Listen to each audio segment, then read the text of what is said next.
ঢাকা বিশ্ববিদ্যালয়ের চারুকলা অনুষদের মূল ভবনটির নান্দনিকতা দেখে মুগ্ধ হননি এমন মানুষ কমই আছে।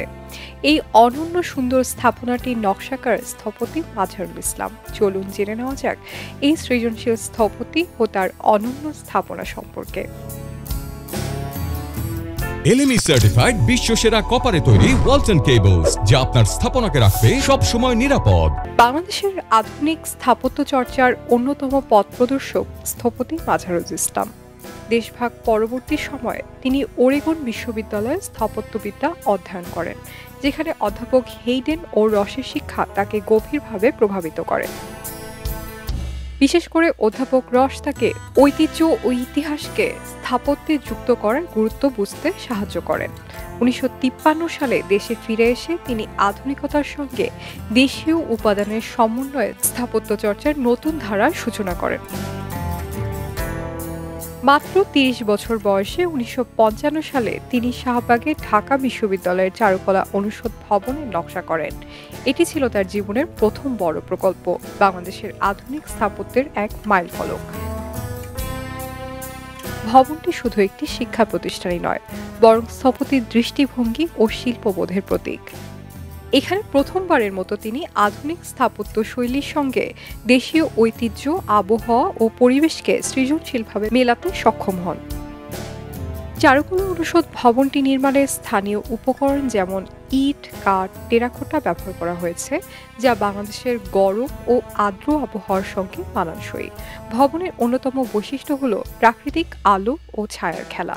দিনের বিভিন্ন সময় সূর্যের আলো ভিন্ন ভিন্ন দৃষ্টিকোণ তৈরি করে, যা শিক্ষার্থীদের জন্য অন্য এক শিল্পবোধের জন্ম দেয়। প্রশস্ত বারান্দা ও জালি প্রকৃতির আলো বাতাস প্রবাহ নিশ্চিত করে, ফলে এটি পরিবেশ বান্ধব স্থাপত্যের একটি উজ্জ্বল উদাহরণ হয়ে দাঁড়িয়েছে।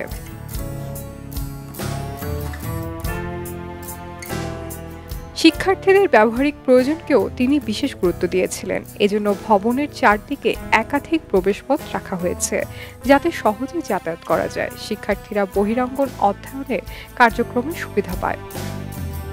কেন্দ্রীয় অংশে একটি পদ্মপুকুর নকশা করা হয়েছে, যা শুধু ভিজুয়াল ফোকাস হিসেবে নয়, বরং পরিবেশের শান্তি ও নান্দনিকতার আবহ তৈরি করে।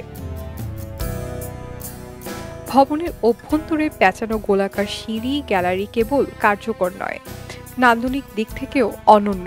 এগুলো শিক্ষার্থীদের শিল্প ও স্থাপত্য চর্চার জন্য শিক্ষণীয় উপাদান হয়ে উঠেছে। চারুকলা অনুষদ ভবন তাই কেবল একটি শিক্ষা প্রতিষ্ঠানই নয়, বরং বাংলাদেশের আধুনিক স্থাপত্যের উজ্জ্বল প্রতীক। এটি স্থপতি মাজহারুল ইসলামের প্রতিভা, দূরদৃষ্টি ও দেশীয় ঐতিহ্যের প্রতি গভীর শ্রদ্ধার অনন্য প্রকাশ। আলো ছায়ার খেলা, পরিবেশ বান্ধব কাঠামো, শিক্ষার্থী বান্ধব নকশার জন্য এটি আজও স্থাপত্য ইতিহাসে এক অনন্য শিল্পকর্ম হিসেবে স্বীকৃত। 2012 সালে এই মহান স্থপতি পৃথিবী ছেড়ে চলে গেলেও তার কাজ, আদর্শ ও স্থাপত্য দর্শন বাংলাদেশ সহ বিশ্ব স্থাপত্য ইতিহাসে চিরস্মরণীয় হয়ে থাকবে। শাইনি আলম চৌধুরী, খবরের কাগজ। খবরের কাগজ, নিখাত, নির্ভীক, নিরপেক্ষ।